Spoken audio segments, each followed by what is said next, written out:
രമേശ് ആശുപത്രിയിൽ ചികിത്സയിലുണ്ട് എന്നാണ് നമ്മൾ ഇപ്പോൾ ഏറ്റവും ഒടുവിൽ മനസ്സിലാക്കുന്നത്. ഇതൊരു പക്ഷേ ഈ അപകടത്തിൻ്റെ എല്ലാവരെയും ഞെട്ടിച്ച, രാജ്യത്തെ വലിയ രൂപത്തിൽ ഞെട്ടിച്ച ഇന്ത്യയിലെ വലിയ വിമാനാപകടങ്ങളിൽ എല്ലാവരും മരണപ്പെട്ടു എന്ന് ആദ്യം ഗുജറാത്ത് പോലീസ് പറഞ്ഞിരുന്നു. ആശുപത്രികളിൽ നിന്നുള്ള വിവരങ്ങൾ വെച്ചാണ് ആദ്യം ഗുജറാത്ത് പോലീസ് അക്കാര്യം പറഞ്ഞിരുന്നത്. പക്ഷേ ഇപ്പോൾ ഗുജറാത്ത് പോലീസ്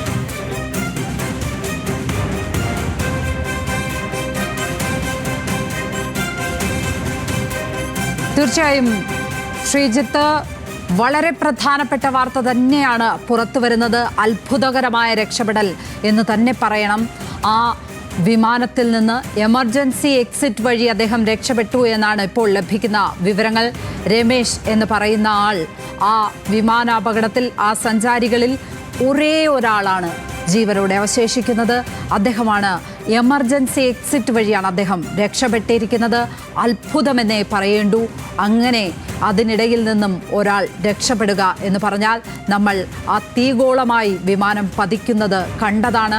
ഒരുപക്ഷെ അദ്ദേഹം അങ്ങനെ തീ പടരുന്നതിന് മുമ്പ് അതിൽ നിന്ന് രക്ഷപ്പെട്ടിരിക്കാം. ഏതായാലും അദ്ദേഹത്തിൻ്റെ ആരോഗ്യസ്ഥിതി സംബന്ധിച്ചടക്കമുള്ള കാര്യങ്ങൾ നമുക്ക് അറിയാനുണ്ട്.